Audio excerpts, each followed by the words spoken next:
E aí, meu povo, vocês estão aí, né? Todo mundo já preocupado, achou que a gente não ia entrar, que a gente não ia chegar. Isso aqui é radiofederal.com.br, transmitindo pra vocês daqui de Brasília. Vocês sabem que vocês estão num programa que quebra tudo. E assim, a gente já trouxe aqui o professor Luizão pra ajudar a quebrar tudo junto, né? Professor, tudo bem? Obrigado por estar aqui. E aí, vamos falar hoje de defesa pessoal? Sim, vamos falar sim. Vamos conseguir? Vamos falar. Vamos quebrar tudo? Vamos falar sim. Ô, chique demais, galera. Vamos lá, o programa hoje sobre defesa pessoal, programa Questão de Segurança vai estar com vocês, professor Luizão aqui com a gente, e aí a gente vai arrebentar. A Rádio Federal tá mandando a gente pra tudo quanto é lugar, galera, o negócio tá ficando chique. Vamos lá, dá pra rolar a vinheta? Vambora, quebra tudo aí, Dovan.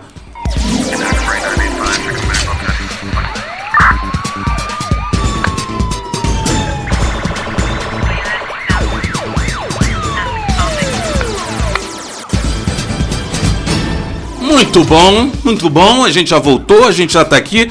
Vamos falar de novo de um tema relativamente polêmico. E polêmico por quê, pessoal? Eu vou dizer pra vocês por que polêmico. Porque tem muita gente que ainda tá naquele conceito de reagir, não reagir. Já falamos sobre isso em outras vezes, né? Em outros momentos aqui no programa. Falamos do que é a defesa pessoal, de uma reação qualificada, de uma reação não qualificada. A gente já falou também, professor, de uma coisa interessantíssima. Muita gente tem medo de atuar daquela coisa da defesa pessoal pelo seguinte: eles têm receio do que a lei vai dizer, eles têm receio de depois se encontrarem numa condição muito mais complicada do que estariam por terem reagido. O nosso país, ele é um país que ele fala muito dessa palavra, do medo, e o medo a todo momento, e sempre dizendo o seguinte: não reaja, não reaja, não reaja. Só que o pessoal não está mais conseguindo, o pessoal não entende mais o que é a possibilidade de poder reagir, ter sucesso, defender si próprio, defender a sua família, porque a nossa cultura já colocou na cabeça dele de que todas as vezes em que acontecer uma reação, essa reação ela vai se transformar num problema. Obrigado, professor Luizão, professor do Batalhão de Operações Especiais, meu instrutor, meu mestre de jiu-jitsu, quem me graduou faixa preta. Professor, é verdade isso? A pessoa ela sempre vai se dar mal quando reagir? Obrigado. As pessoas confundem muito a defesa pessoal. Ela começa na verbalização. E eu continuo insistindo que não se deve reagir. Não reaja. Não reage, porque às vezes a pessoa que vem para ação, ela está mais nervosa que você. Às vezes está fazendo uso de uma arma perfurante, uma arma de fogo. E não tem como. Por mais que a pessoa tenha uma noção boa, que tenha uma qualificação, que saiba o que está fazendo ali, não é interessante reagir. Entendeu? Não reaja.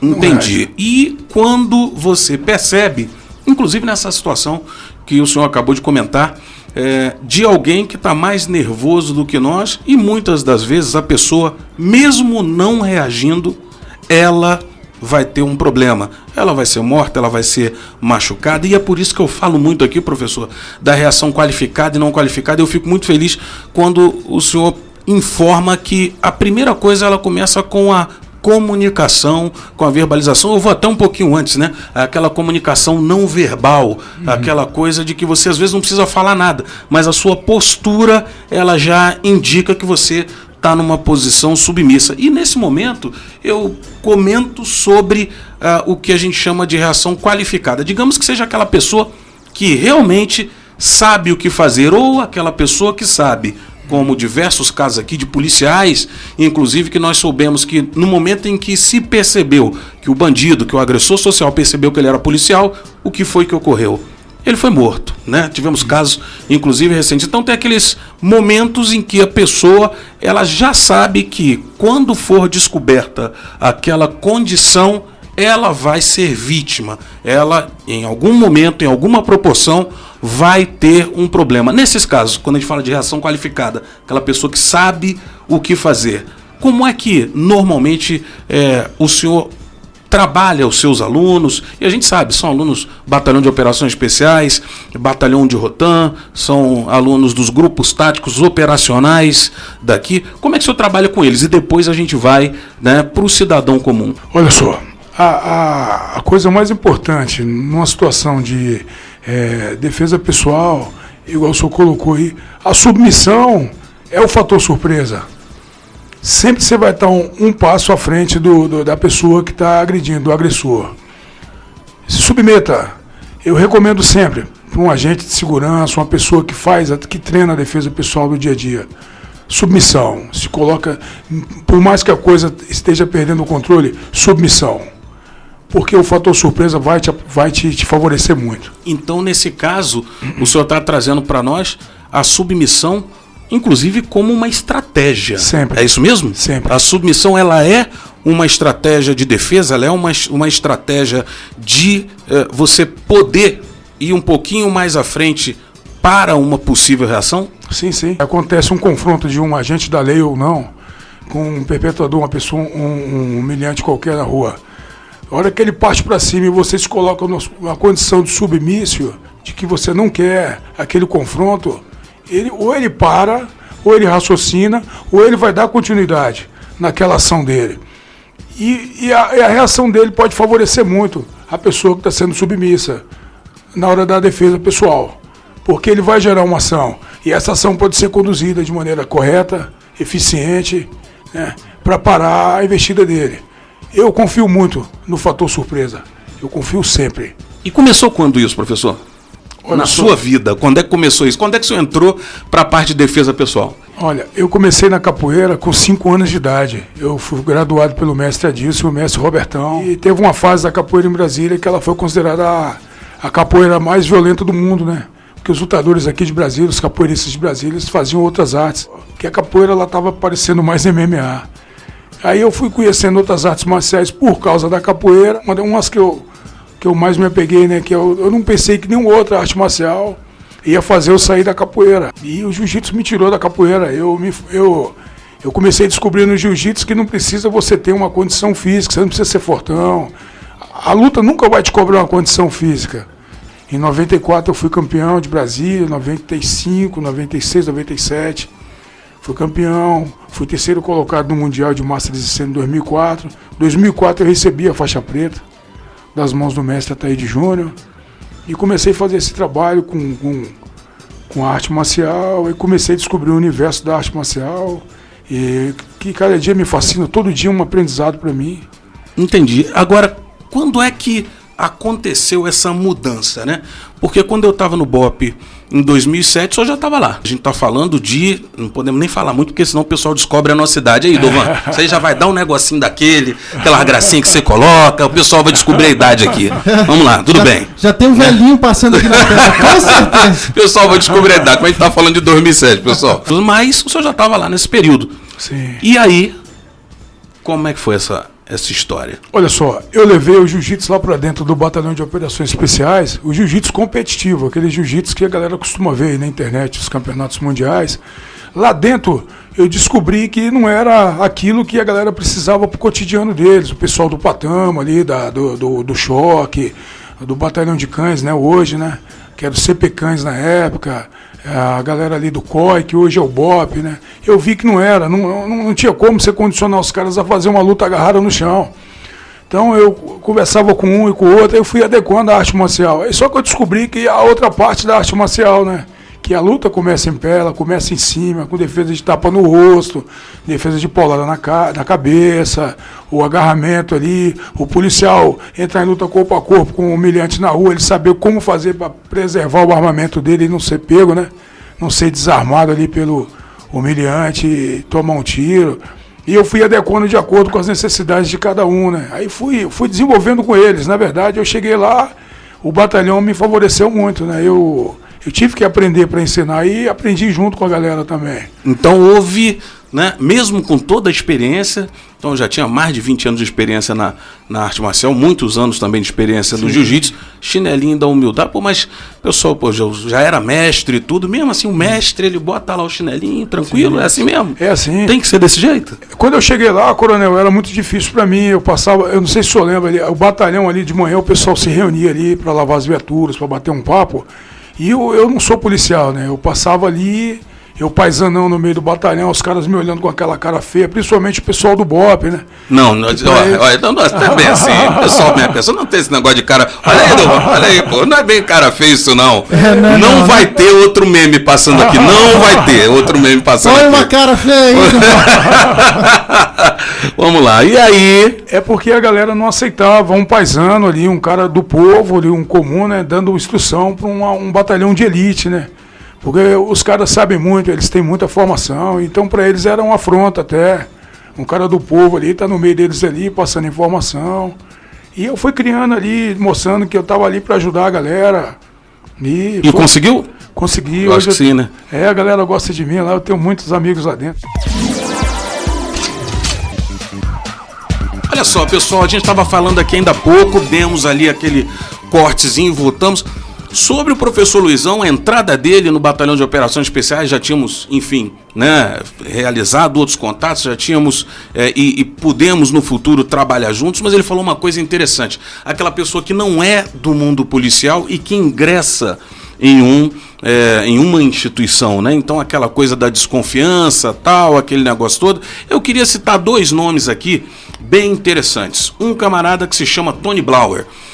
O Tony Blauer, se vocês entrarem aí, vocês vão encontrar lá o Spear System, até um modelo, né? São 2 mãos, uma na frente da outra.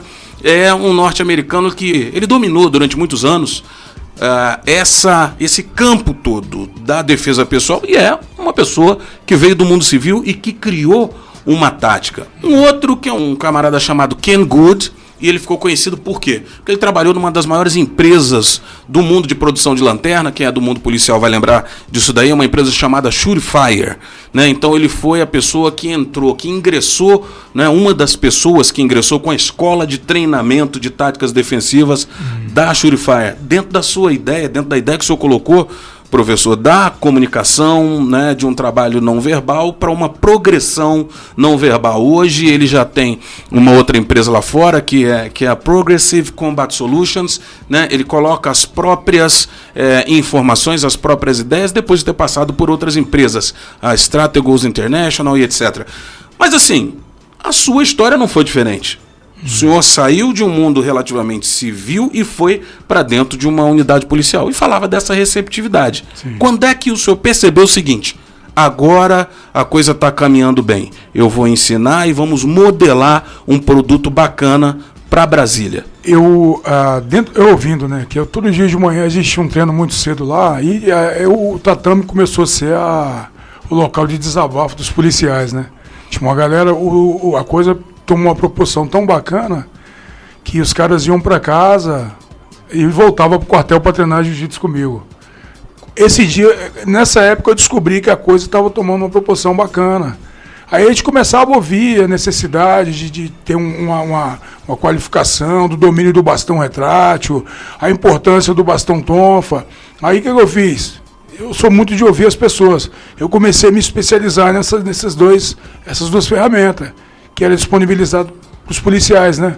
Aí comecei um esforço muito grande da minha parte, assim, ir atrás das informações e buscar formas e metodologias de ensino para desenvolver com eles ali o bastão retrátil. Aí começaram a me convidar dentro dos cursos, né? Dentro do batalhão tinha vários cursos, operações químicas, o PATAMO, o curso de choque, o próprio curso de operações especiais, né, que tem o combate corpo a corpo, que o Paulo Thiago, na época, já era o dono da cadeira, um grande lutador também. E ele Paulinho, grande abraço para você, é um cara fantástico, hein? Gosto um muito cara de você, bom de estar perto da gente. Ele é bacana, ele é um cara muito simples. E o Paulinho já estava dentro do UFC, né? Já era um atleta consagrado e ficou essa lacuna lá com a falta dele, né? Ele estava participando dos eventos internacionais, representando a polícia, e eu entrei para cumprir esse buraco lá, e acabou que eu fui ficando, né, cara? Fui ficando e desenvolvendo o trabalho. Aí conheci um major que era muito, assim, o cara ele tinha muita vontade de ver a polícia de Brasília ir para frente, né, cara? Ele era cheio de ideias, chamado Santana. Um major chamado Santana. Vai, tá vendo? E ele já começou... fica divulgando coisa do nosso passado. É brincadeira. Ele começou a me influenciar assim, com algumas coisas assim que ele queria que que os policiais tivessem, assim, até para a própria segurança dos caras, né, cara? Principalmente o pessoal do BOP, que levou um pouco mais a sério essa coisa da defesa pessoal. É muito difícil um caveira, numa situação de combate ou de confronto corpo a corpo, ele não sobressair. De uma forma ou de outra, ele é condicionado a sobressair. Começou a vir outros policiais de outras unidades também, treinar lá no batalhão, da Rodan, policiais civis que conseguiam chegar lá e fazer o treino com a gente. Foi bem bacana também esse contato. O pessoal do COT ali, da Polícia Federal, até SILS chegou a treinar com a gente lá no batalhão lá. Então foi um negócio muito bacana, bombeiros. O Batalhão de Operações Especiais de Brasília virou um celeiro para trazer uma nova informação acerca das táticas defensivas, da defesa pessoal. Sim. Vinda, né, trazida para o mundo policial. Nós percebemos o seguinte: é muito bom que o profissional de segurança ele não compreenda só uma arte marcial, e talvez isso tenha feito com que o seu trabalho tivesse dado tantos frutos e ainda dê tantos frutos ali. Eu costumo falar o seguinte: se aproximou demais é um tipo de arte marcial. Sim. Se afastou é um outro tipo de arte marcial. Esse pensamento, ele pode ser levado para quem está vendo a gente aqui agora? Sim, sim. Olha só, coronel. Foi por isso que a galera lá do batalhão começou a estudar muito o jiu-jitsu brasileiro. Porque o jiu-jitsu brasileiro ele foi fundamentado em várias artes marciais. O Hélio Gracie ele era muito criativo, né? Então tem um pouco... Porque a galera vê o jiu-jitsu muito agarrado ali e acha que se resume só naquilo ali. E não é não. O jiu-jitsu brasileiro ele tem soco, ele tem o tapa, ele tem um chute, ele tem a projeção, né? Ele tem a luta agarrada em pé. E quando a gente consegue alterar isso, professor, quando a gente consegue mudar isso, levar um pouco disso para o mundo civil, na defesa pessoal, é só isso que a pessoa aprende? A trocar tapa, a pancada, etc. Mas será que a mulher, ela pode ter algum tipo de tática defensiva, defesa pessoal específica? A gente vai falar sobre isso, professor, já já. Olha isso, voltamos para cá. E o assunto agora é o seguinte: mulher, defesa pessoal, isso importa, isso não importa, pode, não pode, a relação entre defesa pessoal e ação e reação, devo agir, não devo agir, devo reagir, não devo reagir. Como é que funciona, professor? A defesa pessoal feminina, coronel, eu falo sempre que ela começa nas atitudes da mulher. A mulher ela tem que... Porque quando você começa a ensinar a defesa pessoal para ela, você tem que condicionar ela que ela nunca vai ter a mesma massa muscular de um homem, ela nunca vai ter a explosão, né, de um homem. Então ela tem que se colocar sempre se protegendo, né? Como é que ela se protege? Eu ando muito pela rua e noto as meninas vindo com o celular na mão, entendeu? Ela acha que as pessoas acham que defesa pessoal é o confronto em si, não. A defesa pessoal começa na sua atitude, cara. Você tá vindo ali, você tá vendo o cara vindo pro teu lado, você põe o celular dentro da bolsa. Ou você olha pro lado e fala: já tô te vendo aqui, pai, olha, te vi. Aquele cara tava com a intenção de te pegar e levar o teu telefone ou, de repente, fazer coisa ruim contigo. Mas a sua atitude já foi de defesa pessoal. A defesa pessoal não se resume só na luta, no confronto. Então é uma atitude. Eu queria aproveitar esse momento, vou ver se eu consigo aqui pegar a revista sem derrubar o copo. Olha só, pessoal, essa aqui é a revista Evoque desse mês. Nessa revista a capa está muito bonita com a Isis Valverde, uma reportagem fantástica aqui da Isis. Então, nessa revista aqui, inclusive tem o site revistaevoque.com.br. Na parte lá de notícias, segurança, tem um artigo meu que fala sobre o seguinte, né? O que fazer para minimizar o risco nas suas relações. E nesse artigo, que virou até um vídeo aqui do Questão de Segurança, o primeiro ponto que a gente fala, né? Depois a gente pode até colocar, viu, Idovan, lá embaixo, né? Na hora que a gente colocar esse vídeo, a gente pode botar o link para essa parte, né, da prevenção feminina, vai ficar bem bacana. A gente fala muito do triângulo do crime. E o triângulo do crime, ele precisa do agressor, da vítima e da oportunidade. Exatamente. Então eu tenho o agressor, eu tenho a vítima, obviamente esses dois em algum momento vão se encontrar para que o crime aconteça, mas a oportunidade, pelo que o senhor está falando, é o que precisa ser evitado. E eu posso evitar a oportunidade com posturas preventivas. Isso é muito bacana, professor, porque pode parecer que nós estamos aqui incentivando que a liberdade feminina não aconteça, nós estamos incentivando que a mulher ela não se modernize em relação aos seus procedimentos, que exista um preconceito em relação a vestimentas, mas não se trata disso. O que a gente está dizendo é que em determinados ambientes, sabendo que algumas pessoas podem estar mal intencionadas, e nós temos sim, o Brasil ele é um país violento, tá, pessoal? Fazendo aqui um outro parênteses, não imagine que pelo fato do brasileiro ser muito dado, ser muito, né, cordial, que ele não é violento. A história do Brasil ela mostra que o Brasil é violento. Então, uma postura que se antecipe a algo que pode se transformar em uma agressão é uma coisa que a gente não pode esquecer, professor. Agora eu queria colocar aqui algo que talvez algumas pessoas que não estão tão ambientadas com arte marcial não conheçam. O senhor falou de alavanca. Sim. O que é isso? Alavancas são você saber usar a energia que o cara desloca. Tipo assim, uma situação de um estrangulamento. O cara entrou na guarda da menina, ali no meio das pernas, né, vulgarmente falando, e atacou o pescoço dela para colocar em estado mórbido. Ali tem várias alavancas que ela pode fazer usando a energia dele para quebrar o próprio braço do cara ou botar ele em estado móvel. Né? Agora, professor, a gente começou falando do reagir e não reagir, porque Sim. há momentos em que não tem jeito. Há momentos em que você sabe, vai ser esculachado. Mas a gente vai falar isso daqui a pouco, porque é questão de segurança aqui. A sua proteção, ela vem, Idovan, em primeiro lugar. Vamos lá, a gente já retornou. A gente está falando de táticas defensivas, de defesa pessoal. Falamos de batalhão de operações especiais, outras unidades especializadas. Estamos aqui com o professor Luizão, meu mestre de jiu-jitsu, quem me graduou, né, faixa preta, e alguém que a gente tem um apreço muito grande por todo o carinho que ele dedica ao público de quem te defende, ao público de você, ao seu público que precisa, né, estar ali com a condição de proteção, sempre muito bacana, sempre muito maior. Ele faz isso de coração, faz com muito carinho. E, assim, eu ouvi dizer que o senhor tem algumas habilidades adicionais, né? O professor Luizão é também um excepcional cozinheiro, mas não é cozinheiro só não. Como é que foi isso aí, professor? Rapaz, graduação foi em quê mesmo? Foi em gastronomia. Olha aí, então tá vendo? Gastronomia? Essa voz mais tranquila. Tá.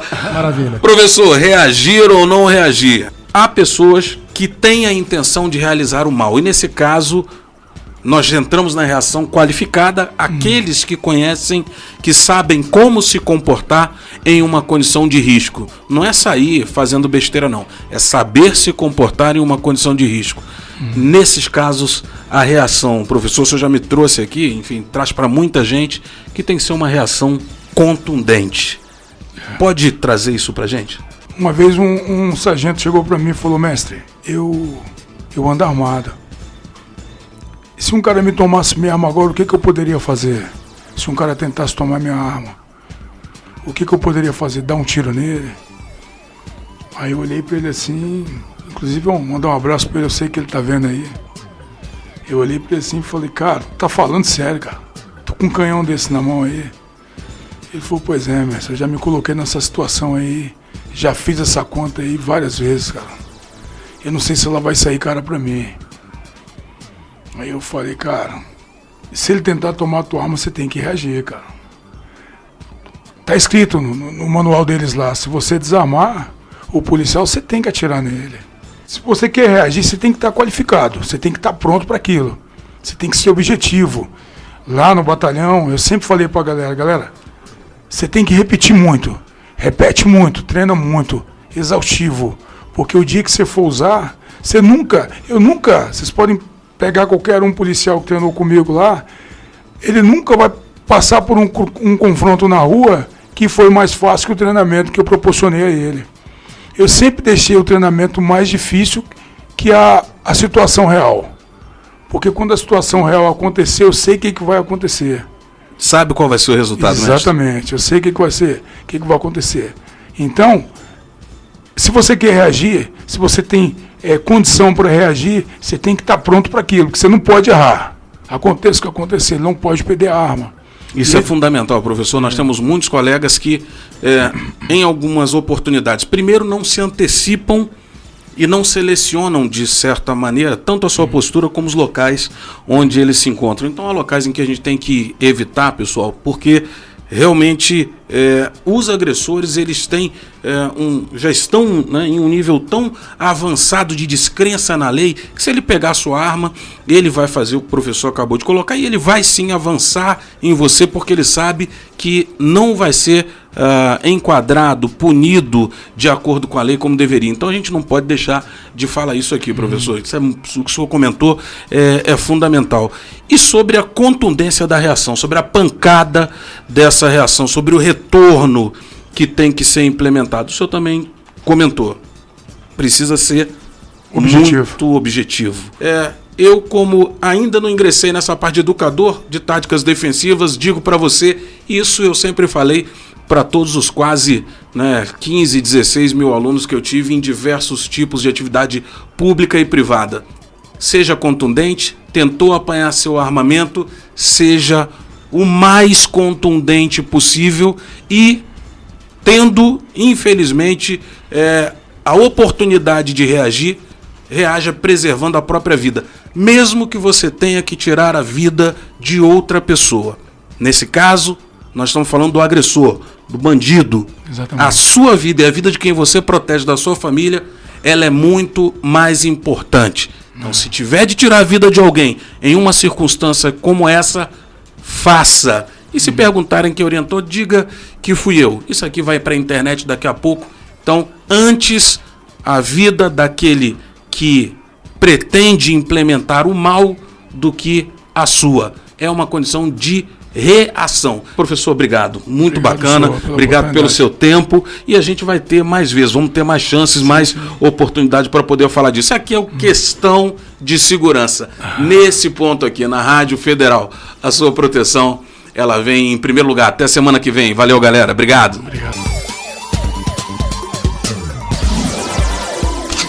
Você foi nosso convidado no Questão de Segurança. Aqui a sua proteção vem em primeiro lugar.